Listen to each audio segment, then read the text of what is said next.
ଓଡ଼ିଶା ସୀମାନ୍ତବର୍ତ୍ତୀ ଆନ୍ଧ୍ରପ୍ରଦେଶର ବିଶାଖାପାଟଣାର ସନ୍ଧ୍ୟା marine private limited କମ୍ପାନୀରେ କାମ କରିବାକୁ ଠିକାଦାର ଦ୍ୱାରା ଗତ 10 ତାରିଖରେ ବାଙ୍କୀ ବ୍ଲକ ବୈଦ୍ୟେଶ୍ଵର ଥାନା ଅନ୍ତର୍ଗତ କେନ୍ଦୁପଲ୍ଲୀ ପଞ୍ଚାୟତର ପତନୀ ନୂଆହାଟ ନିକଟରେ ଥିବା ବାପୁଜୀ ନଗର ସବରସାହି ଜଗନ୍ନାଥପୁର ବୈଦ୍ୟେଶ୍ଵର ଗ୍ରାମର କିଛି ମହିଳା ଓ ନାବାଳିକା ସହ ପୁରୁଷ ଶ୍ରମିକ ମିଶି 22 ଜଣ କାମ କରିବାକୁ ଯାଇଥିଲେ।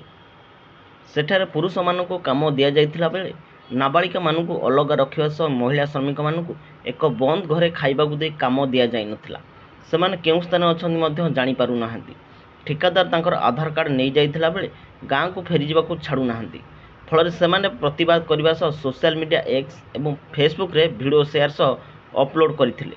ପ୍ରଶାସନ ଯଥାଶୀଘ୍ର ସେମାନଙ୍କୁ ଉଦ୍ଧାର କରି ଘରକୁ ଫେରାଇ ଆଣିବାକୁ ବାଙ୍କୀ ବିଧାୟକ ଦେବୀରଞ୍ଜନ ତ୍ରିପାଠୀ, ବୈଦ୍ୟେଶ୍ଵର ଥାନା ଅଧିକାରୀ ପ୍ରିୟରଞ୍ଜନ ସେଠୀ ସମେତ କେନ୍ଦୁପଲ୍ଲୀ ପଞ୍ଚାୟତର ସରପଞ୍ଚ ପ୍ରଦ୍ୟୁମ୍ନ କୁମାର ସୁବୁଦ୍ଧିଙ୍କ ନିକଟରେ ଅନୁରୋଧ କରିଛନ୍ତି।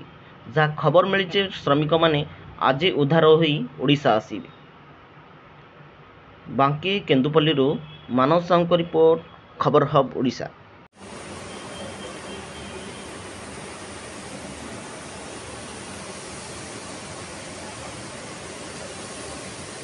ଆମ ଘର ଜଗନ୍ନାଥପୁର। ଆମେ ଆସିଥିଲୁ, ଠିକାଦାର ଆମକୁ ଆଣିଥିଲେ କାମ କରିବାକୁ। ଆମକୁ ବିଶାଖାପାଟଣା କହିକି ଆଣିକି ଛାଡ଼ିଥିଲି କେଉଁ ଜାଗାରେ ଯେ ଆମେ ଜାଣିପାରୁନୁ ଜାଗା ନା କ'ଣ, କିଛି ତେଲୁଗୁ ଭାଷା କହୁଛନ୍ତି। ଆମେ ସେରା କିଛି ଆମକୁ ମାଲୁମ ନାହିଁ। ଆମେ ଖାଇବା ପିଇବାକୁ ଦେଇକି ଗୋଟେ ରୁମ୍ରେ ରଖିଛନ୍ତି, ବାହାରକୁ ଛାଡ଼ି ଦେଉନାହାନ୍ତି ନା ପଡ଼ୁ ଛାଡ଼ି ଦେଉନାହାନ୍ତି। ଆଉ କହୁଛନ୍ତି ଆମେ ଡ୍ୟୁଟି କର 5 ଦିନ ହେଲା ବସିନି, ଡ୍ୟୁଟି ନାହିଁ କି କିଛି ନାହିଁ। ଆମେ ବସିଛୁ, ଘରକୁ ଯିବାକୁ ଠିକାଦାରକୁ ଡାକିଲେ, ଠିକାଦାର କହୁଛି ମୁଁ ଯାଇପାରିବିନି, ତୁମେ କେମିତି ଯାଉଛ ଯାଅ।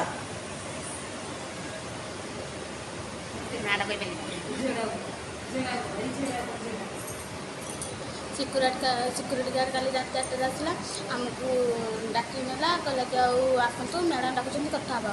ଆମେ ଗଲୁ, ଆମକୁ ନେଇକି ଗେଟ୍ ବାହାରେ ଛାଡ଼ିଦେଲେ। କହିଲେ କି ତୁମର ବୟସ ହେଇନି, ଫିଙ୍ଗର ପ୍ରିଣ୍ଟ ନେଉନି, ତୁମେ ଘରକୁ ଯାଅ। ରାତି 8ଟା ହେଲାଣି, ଆମେ କେମିତି ଘରକୁ ଯିବୁ?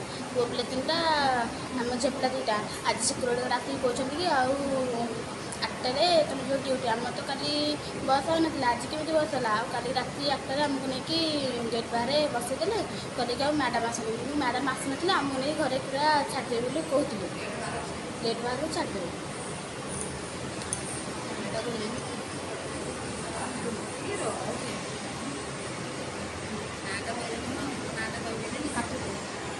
आशीर्वाद आमर नित्यांत आवश्यक।